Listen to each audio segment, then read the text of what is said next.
And ఇంకో మాట కూడా మాట్లాడాలి. నా ఫ్రెండ్స్ అంటే నా ఫ్రెండ్స్ కాదు, నా ఫ్యాన్స్ చాలా బాధపడి వచ్చి నా దగ్గర ఏంటి సార్ మీరు ఎప్పుడు చూసినా జీవిత గారు నన్ను అలా చూసుకుంటారు, జీవిత గారు ఇలా చూసుకుంటారు, అలా అలా అలా మాట్లాడుతున్నారు, మీ గురించి మాట్లాడరా అని అడిగాడు. నా గురించి నేను మాట్లాడను, నా గురించి మాట్లాడే వాళ్ళు కూడా జీవిత గారు తెలియదు ఎలా మాట్లాడాలా ఏంటంటే. సరే అది వదిలేయండి, కానీ ఒకటి తెలుసుకోండి, నేను జీవితాన్ని ఒక డౌరీ లేకుండా పెళ్లి చేసుకున్నా.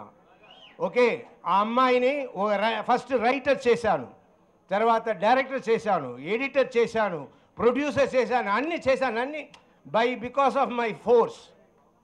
So Jeevitha is good, wonderful, great, but Jeevitha వెనక నేను ఉన్నానని మర్చిపోవద్దు. అండ్ ఇది ఎందుకంటే చెప్తున్నా, ఎవరో మాటల్లో నా ఫ్రెండ్స్ దగ్గర అడుగుతున్నాను, ప్రొడ్యూసర్ మన సినిమా ఇండస్ట్రీ వాళ్ళ దగ్గర, ఏంటి నేను జీవిత కంటెస్ట్ చేయమంటుంది, నరేష్ కంటెస్ట్ చేయమంటున్నాడు, నేను కంటెస్ట్ చేయనా అని అడిగితే వాళ్ళు ఏమన్నారు, నువ్వెందుకు అయ్యా, నువ్వు వద్దు, జీవితాన్ని కంటెస్ట్ చేయమన్నారు. ఏమనుకుంటున్నారు నన్ను? నాకు బాధ కలిగింది, అందుకే నిలబడ్డా. సరే, నిలబడిన తర్వాత నిజంగా నా ఫస్ట్ ఎస్వి కృష్ణారెడ్డి గారు అన్నారు, తర్వాత నాకు తెలియవచ్చింది శ్రీకాంత్ అని.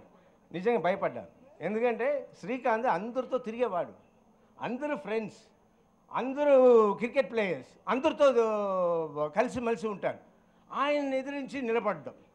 సో ఇలా ఒక సిచ్యువేషన్, ఇలాంటి సిచ్యువేషన్లో నిజంగా ఒక సైడ్ షూటింగ్ ఆల్రెడీ ప్లాన్డ్, దాన్ని క్యాన్సిల్ చేయలేకపోయాం. నేను షూటింగ్ అటెండ్ చేయాలి, అక్కడ సి కళ్యాణ్ టెన్షన్ అయిపోతాడు, నాకు ఉన్న పేరు ఇంకా పోతుంది, అందరూ ఏంటంటే వాడు షూటింగ్ వదిలేసి ఎలక్షన్ నేను వెళ్ళిపోయాడు అంటారు. సో ఇన్ని కష్టాల్లో నేను నా పిల్లల్ని పిలిచి, బంగారులు నేను అందరికీ ఫోన్ చేయగలుగుతానో లేదో, నాకు షూటింగ్ ఉంది, దయచేసి మీరు కూడా ఒకసారి నా కోసం ఫోన్ చేయండి అన్నా. నా పిల్లలు చేశారు, అండ్ నా వైఫ్ చేసుకుంది. జీవిత నేను అన్నాను, జీవిత నువ్వు నీకు కావాల్సిన వాళ్ళకి నువ్వు చెయ్యి.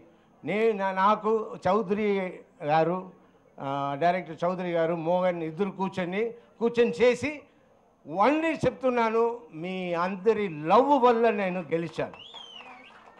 ఆ లవ్కి ఎప్పుడు రుణపడి ఉంటాను, కట్టుబడి ఉంటాను, ఆ లవ్ కోసమే పనిచేస్తాను. ఇది నా మనసులో ఉంది. మన బిగినింగే మనం దిద్దేసుకుందాం, మనసులో ఒకటి పెట్టుకుని నేను పని చేయలేను. అందుకే నరేష్ చెప్పాను, వీఆర్ ఆల్ వన్. బట్ మనం మాట్లాడడం ఎవరికి ఏమీ బాధ కలగకూడదు. అండ్ అపోనెంట్ వాళ్ళు ఆహా వచ్చేసింది గొడవ అని అనుకోవద్దు. గొడవ రాలేదు, ఇది మనసులో ఉన్న మాట క్లియర్ చేసుకుంటున్నాం, గొడవ రాదు. ఓకే, మేము అందరూ కలిసి పనిచేస్తాము, కలిసి ఈ 2 years ఉంటాము, అన్ని పనులు నెరవేరుస్తాం.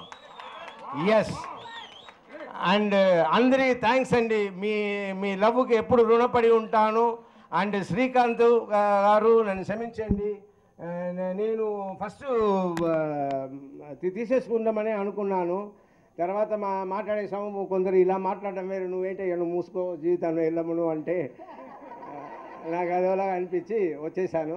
కానీ నన్ను గెలిపించారు, థ్యాంక్ యూ అండి. ఓడిపించుంటే నేను పిచ్చివాడిగా తిరుగుతుంటాను ఏమో. Okay, thank you. కానీ నాకు బాగా నచ్చింది, ఈ పని చేయడం నచ్చింది. కానీ ఒకటి చెప్పాలండి, నేను పొద్దున్న నుంచి అందరూ వచ్చారు, ఈవిడ అందరిని చూస్తే అందరూ నవ్వుతున్నారు, నేను నవ్వుతున్నాను. నేను మనసులో అనుకున్నాను, అబ్బో 200-300 మెజారిటీలో గెలుస్తాము అని అనుకున్నాను. నిజం, వాళ్ళ నవ్వులు చూసి అలా అనుకున్నాను. అన్నిటి ఓటింగ్ అయిపోయింది. మన కోటి రామకృష్ణ గారి ఇంటి ఫంక్షన్కి వెళ్తే అక్కడ మాదాల రవి ఉండుకుని, ఏంటో ఆలోచించావా, శ్రీకాంత్ మామూలు వాడా, ఓడిపోతే ఏమైపోతావని. అప్పుడే నాకు భయపడ్డాను.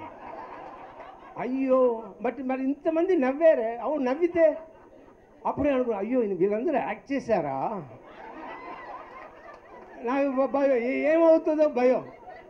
అలా మళ్ళీ వచ్చి చూస్తే టగ్ ఆఫ్ వార్ వెళ్ళి గెలిచేసాం, అందరూ గెలిచేసాం.